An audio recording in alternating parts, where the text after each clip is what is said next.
బాగుందండి, చాలా బాగుంది, ఇబ్బంది ఏమీ లేదు. జనం చాలా ఇబ్బంది పడుతున్నారు గత ప్రభుత్వంలో నుంచి. ఈ తడ బ్రహ్మాండంగా ఉండాలని చూస్తున్నారు. అలాంటివి ఏమి ఉండవండి, అవన్నీ చదువుకోని పోదు, ఇబ్బంది ఏమి ఉండదు. దత్తపుత్రుడు ఇలా ఈయన ఈ తెలుగుదేశం పార్టీ ఏదైతే ఆల్రెడీ ఏజ్ కూడా అయిపోయింది, ఇంకేం చేయగలుగుతాడని చెప్పేసి అవన్నీ అనవసరం అండి బాబు. ఇవన్నీ ఏమవుతుంది, మేధావి అనేవాడిది ఎప్పుడైనా మేధావతనమే ఉంటుంది. మేధావతనం లేకుండా ఎప్పుడు మేధావి అనేవాడు ఇప్పుడు మేధావిగానే ఉంటున్నాను. అర్థమైందా? ఎంతవరకు గతంలో చూశారు కదా, ప్రభుత్వం ఎట్టుంది, వ్యవహారం ఎట్టుంది, ఆ ఇబ్బంది ఏమి ఉండదు. ఓకేనా?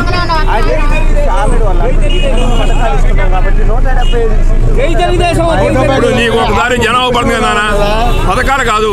తెలంగాణలో కేసీఆర్ కూడా బాగానే చేసిండు. జనం ఏం తీర్పిచ్చారు? కేసీఆర్ రైతుకు బాగానే చేసిండు, అందరూ బాగానే చేసిండు. జనం ఏం తీర్పిచ్చారు?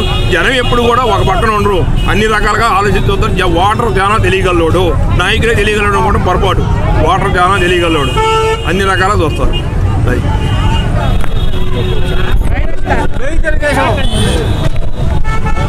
ఎలా ఉంది ఇక్కడికి చంద్రబాబు నాయుడు గారు?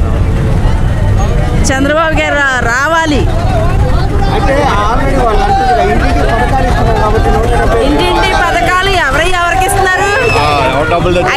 ఎవరు ఇవ్వట్లేదు, అవన్నీ వేస్ట్ పథకాలు. ఇప్పుడు రేషన్ బళ్ళు పెట్టారు, దేనికి అవి? మా నోళ్ళు కొట్టడానికి. నేను రేషన్ డిపో డీలర్ని. ఎందుకు? మేము కందిపప్పుకి 66 రూపాయలు మేము కడుతున్నాం డీడీ. పెత్తనం ఎవరు చేస్తున్నారు? ఎండీలు చేతికిచ్చారు. వాడు డబ్బులు ఇస్తే మేము తీసుకోవాలి, లేకపోతే సంకనాకి పోవాలి.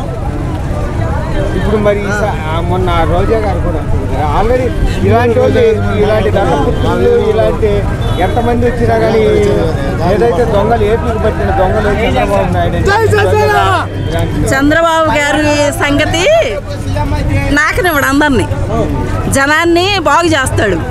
అది నచ్చదు అందరికీ. మరి ఏం చెప్తారు వాళ్ళు? కొడాలి నాని ఒక కుక్క, గచ్చి కుక్క. ఆయనకి భిక్ష పెట్టింది ఎవరు? పెట్టింది ఆయనకి. అది గుర్తుంచుకోవాలి. అసలు వాడిని ఎత్తకూడదు. అసలు మా కమ్మ కులంలో పుట్టిన గజ్జి కుక్క అది. అదే నువ్వు చూస్తే ఈ ఆల్రెడీ మొన్న కూడా చెప్తుంది, ఆల్రెడీ ఇట్లాంటి పవన్ కళ్యాణ్ ఇట్లాంటి చంద్రబాబు నాయుడు ఎంతమంది కలిసి వచ్చినా కూడా జగన్ అది జనం చెప్పాలి. వీళ్ళందరూ చెప్పడం కాదు, జనం చెప్పాలి. అది జనం చెప్పాలి. అంటే వాళ్ళందరూ పథకాలు ఇస్తున్నారు కాబట్టి 175 మాయ అంటారు. అది వాళ్ళు చెప్పుకోకూడదు, జనం చెప్పాలి. ఏమి ఇచ్చారు, ఎవరికి ఉపయోగపడితే సోమరిపోతులు చేశారు. రైతులకి, నిజమైన రైతుకు పడుతున్నాయి డబ్బు. కౌలు రైతు ఇప్పుడు నాకు భూమి ఉంది, నాకు వస్తుంది డబ్బు. కౌలు చేసేవాడికి రాదు.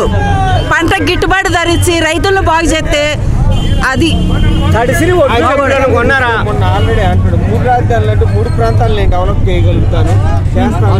ఏంటి చేసేది?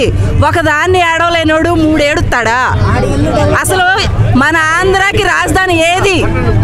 ఇప్పుడు మన దేశ పటంలోనే ఆంధ్రాకి రాజధాని ఎక్కడా అని అడిగితే ఏం చెబుతాం మనం? ఏం చెప్పాలి? ఎక్కడుందని చెప్పాలి.